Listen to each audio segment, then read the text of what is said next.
جی الصلاۃ والسلام علیکہ یا سیدی یا رسول اللہ وعلی علیک و اصحابک یا نور اللہ۔ یقیناً وہی اپنے گھر سجاتے ہیں جن دلوں میں حضور نبی پاک رحمت عالم صاحب لولاک سردار الانبیاء اور امام الانبیاء کی محبت رسول ہوا کرتی ہے، اور یقیناً ان دلوں کو، ان قلوب کو اللہ رب العالمین سکون اور اطمینان بخشتا ہے، یقیناً جو ذکر الہی کے ساتھ ساتھ محبت رسول میں سرشار رہتے ہیں۔ آج ہم یہی موضوع لے کر، یہی ایوان لے کر، یہی محبتیں لے کر آج ہم کہاں پر موجود ہیں؟ محمد شعبان صابری، بڑا پیارا دوست، بڑا پیارا چھوٹا بھائی اس کے گھر پر موجود ہیں، اور کون آیا ہے جس کی آپ زیارت کر رہے ہیں کہ کون آیا ہے؟ آج آپ کو چھوٹا سا تعارف بھائی محمد ساجد کرواتے ہیں، اس کے بعد لیے چلتے ہیں آگے، زیارت بھی کیجیے گا اور ساتھ مشرف اسلام کے ساتھ آپ درود و سلام بھی اپنی زبانوں پر تر رکھیے گا۔ جی السلام علیکم ورحمۃ اللہ وبرکاتہ۔ وعلیکم السلام ورحمۃ اللہ۔ آپ حضرت کا تعارف کروا دیں۔ بالکل جناب، شیخ صاحب جو ہے نا، ان کا پورا نام فضیلت شیخ سید لطیف الصولی البرزنجی القادری الحسینی ہے، بغداد شریف سے تعلق رکھتے ہیں، اور جس طرح پاکستان میں اسی طرح ایک سال میں یہ تقریباً 10 سے 15 ممالک میں سفر کرتے ہیں، جس میں انڈیا، ترکی، مصر، لبنان قابل ذکر ہیں، اور پوری دنیا میں لاکھوں کی تعداد میں ان کے مریدین ہیں، اور یہ سلسلہ صولیہ قادریہ سے منسلک ہیں، اور سلسلہ قادریہ سے تقریباً 650 سال سے منسلک ہیں۔ اور اس کے علاوہ جناب حضرت صاحب جو ہے نا امام حسین کی اولاد ہیں، والد کی طرف سے بھی اور والدہ کی طرف سے بھی، دونوں طرف سے حسینی سید ہیں 33 واسطوں سے جناب۔ اللہ آپ کو سلامت رکھے ساجد بھائی۔ آپ ترجمان ہیں کہ جو کوئی فضیلت الشیخ میرے ساتھ موجود ہیں، آپ کو بتاتا چلوں، کیونکہ آپ صرف اور صرف یا عربی میں بات کرتے ہیں یا فارسی میں، تو اس لیے تراجم کے لیے ہم نے بھائی ساجد کی خدمات لی ہیں۔ پورے پاکستان میں جہاں جہاں جانا ہوتا ہے بھائی ساجد ساتھ ہوتے ہیں، اور یہ فقیر سید ارشاد گیلانی، حضور غوث اعظم کا غلام، حضور غوث اعظم کا ادنا سا غلام آپ کے سامنے آپ کو سمین قلب سے سلام پیش کرتا ہے، اس دعا کے ساتھ کہ جہاں جہاں میرے بھائی، جہاں جہاں میری بہنیں، جہاں جہاں میرے بزرگ بیٹھے ہیں اور آپ دیکھ رہے ہیں، اللہ رب العالمین آپ کی خوشیوں کو دوبالا فرما دے، اور جو بیمار ہیں دعا کرتا ہوں کہ زین العابدین کے صدقے سے اللہ رب العالمین کو شفاؤں میں تبدیل فرما دے، اور جس کی جو بھی بیماری ہے، جو بھی ہے، تصور کر لیں آپ کے جو بھی بیماری آپ کو ہے، آج تصور کر لیں اللہ رب العالمین ان بیماروں کو شفاؤں میں تبدیل فرما دے، اپنے کرم میں تبدیل فرما دے، اپنے فضل الہی میں تبدیل فرما دے۔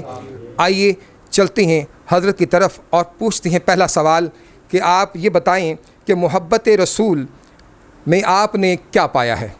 السلام علیکم۔ وعليكم السلام ورحمة الله وبركاته. بداية أشكركم على هذا اللقاء المبارك، بارك الله فيكم وجزاكم خير الجزاء.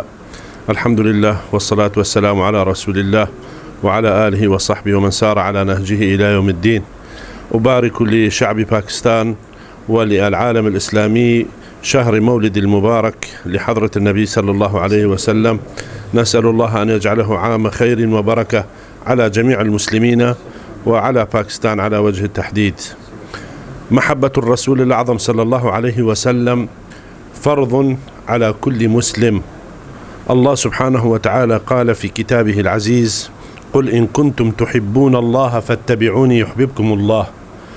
والاتباع جزء من المحبة، جزء لا يتجزأ من المحبة، وكذلك يبين لنا حضرة النبي صلى الله عليه وسلم في الحديث الشريف عندما جاءه سيدنا الإمام عمر الفاروق رضي الله تعالى عنه وقال له: يا رسول الله أحبك من كل شيء إلا نفسي، أو كما قال.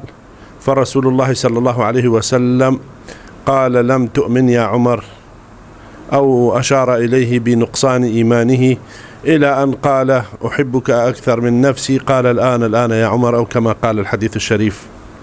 فهنا هذا دلالة على فرضية محبة النبي على كل مسلم ومسلمة، وأن رسول الله صلى الله عليه وسلم حبه من الإيمان الكامل، أي لا يتم الإيمان بدون محبة رسول الله صلى الله عليه وسلم.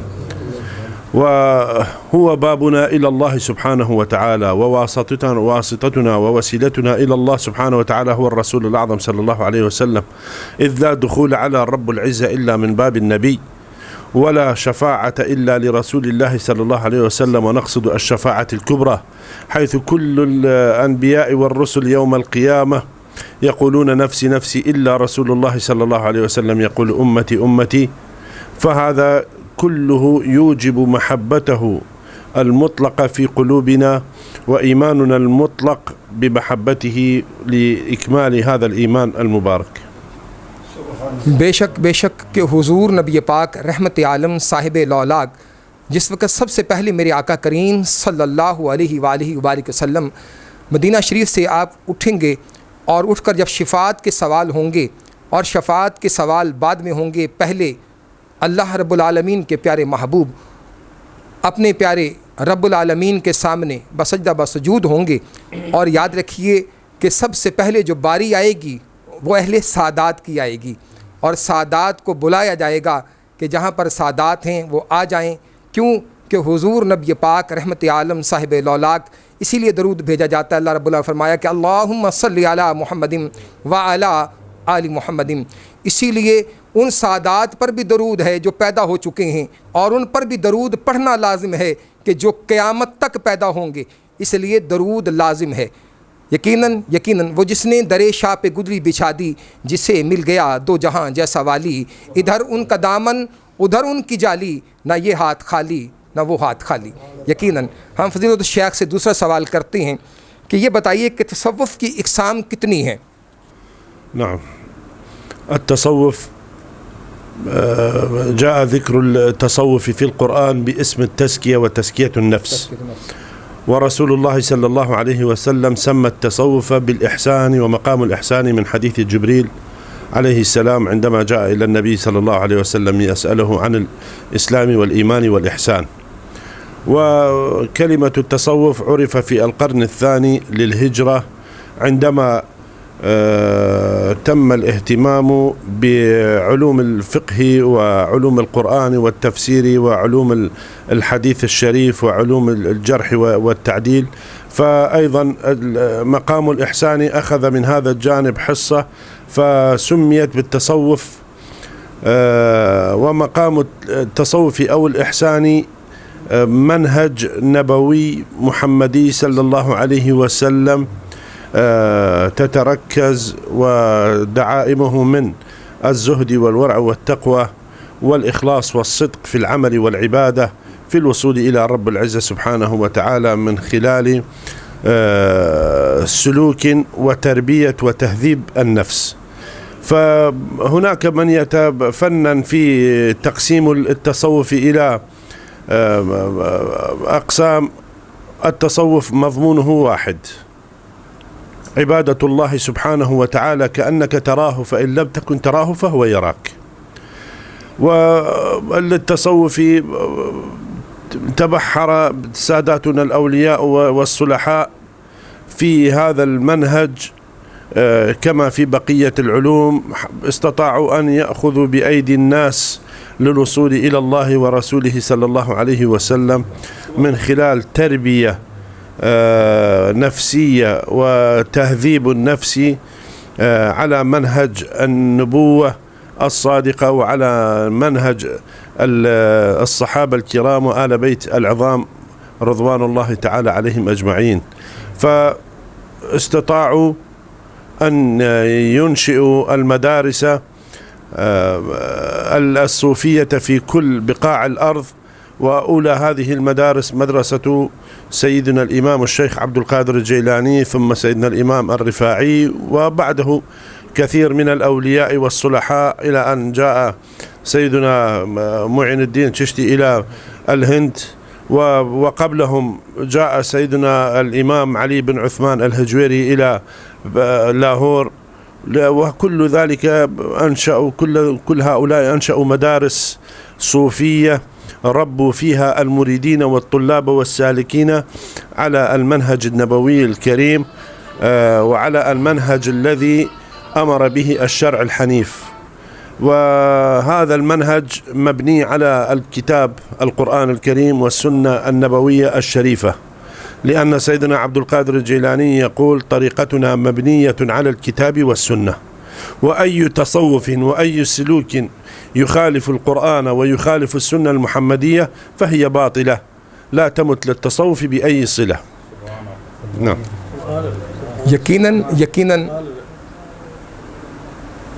کہ چہل نثار تیری چہل پہل پر، تصوف کے معاملے میں یہی کہوں گا کہ نثار تیری چہل پہل پر ہزاروں عیدیں اے ربیع الاول سوائے ابلیس کے جہاں میں سبھی تو خوشیاں منا رہے ہیں، کیونکہ یقیناً یہ معاملہ ایسا ہے، یہ بات ایسی ہے، یہ سید الانبیاء کی بات ہے، یہ فخر الانبیاء کی بات ہے، یہ سردار الانبیاء کی بات ہے، یہ امام الانبیاء کی بات ہے، یہ رب کے محبوب کی بات ہے، یہ سیدہ زہرا کے بابا کی بات ہے، یہ امام حسن کی بات ہے، یہ امام حسین کی بات ہے، یہ مولا علی